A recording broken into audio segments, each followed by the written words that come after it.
Mais comme ce sont deux puissances différentes et opposées, ils ne se mettront jamais en accord. Pourquoi? Parce que la fin doit arriver. Amen. Et il y avait le fer élargi. Et la Bible a prophétisé au jour de ces rois-là. Le jour que vous allez voir un roi s'appeler fer et un autre s'appeler argile,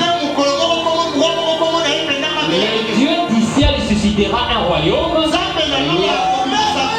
Il ne passera pas. Et aux alentours des années 50, nous avons vu un roi, un président du nom de Dwight David Eisenhower.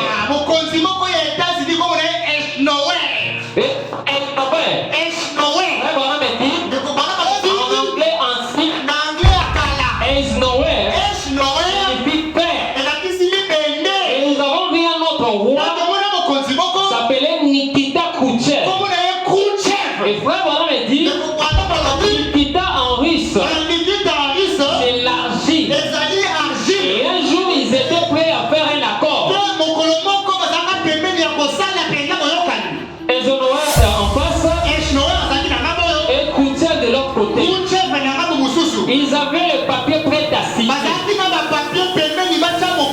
Comme il y a un ange qui veille sur la prophétie,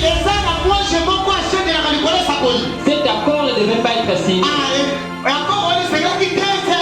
Et Khrouchtchev s'est levé.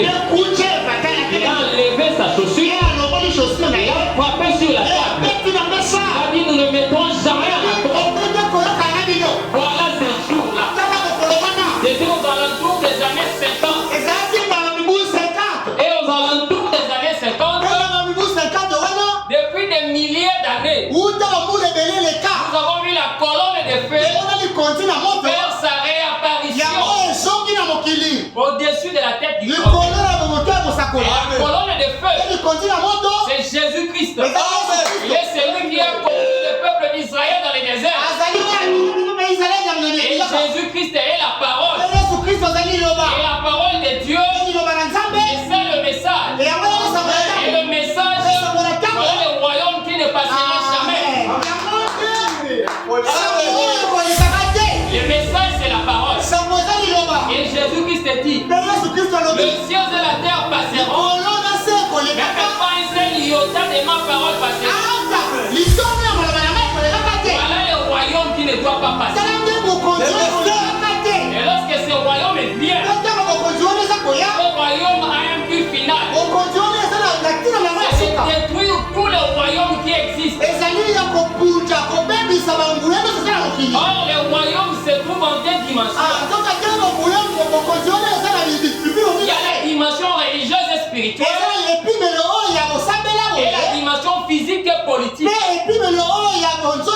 Armageddon se passe en deux degrés. Il y a les degrés spirituels et religieux et les degrés physiques et politiques. Et la mission de ce royaume, c'est de venir détruire et renverser tous ces royaumes. Et ça a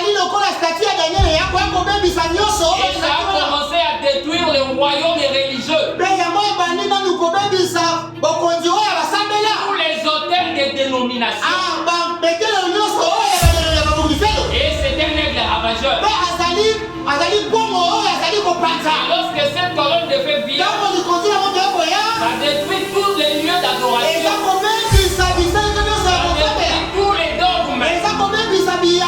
Jusqu'à ce qu'à la fin, il y aura une épreuve de force. Entre cette parole, on appelle le Christ au-dessus d'un cheval blanc.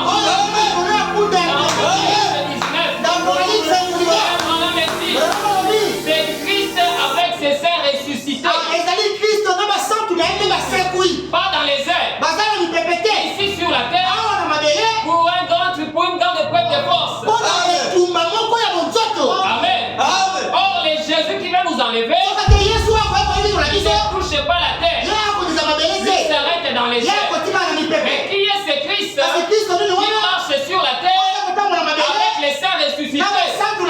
Il s'agit de la parole. Apocalypse 19. Il dit, j'ai vu quelqu'un sur un cheval blanc. Il avait plusieurs couronnes sur sa tête. Il s'appelait fidèle et véritable. Et la Bible nous dit qu'il avait un nom que personne d'autre ne connaissait. Il n'était que lui-même. À ce moment-là, c'était caché. Et après, l'ange a dévoilé ses noms. Il a dit son nom est la parole de Dieu. Alléluia. Et vous pouvez me dire, la parole de Dieu, lorsque vous en avez, c'est l'arme la plus efficace. Comme de détruire l'ennemi. Le diable à n'importe quand, n'importe moment, n'importe quel lieu. Alléluia. Lorsque Dieu avait créé Adam et Ève, il a choisi comment fortifier son peuple. Il a choisi comment mettre son peuple dans une force. Et la seule chose que Dieu a trouvée pour fortifier son peuple, c'est de les équiper de sa parole. Amen. Parce que c'est la bombe atomique. Amen. Est-ce qu'on peut acclamer les Seigneurs?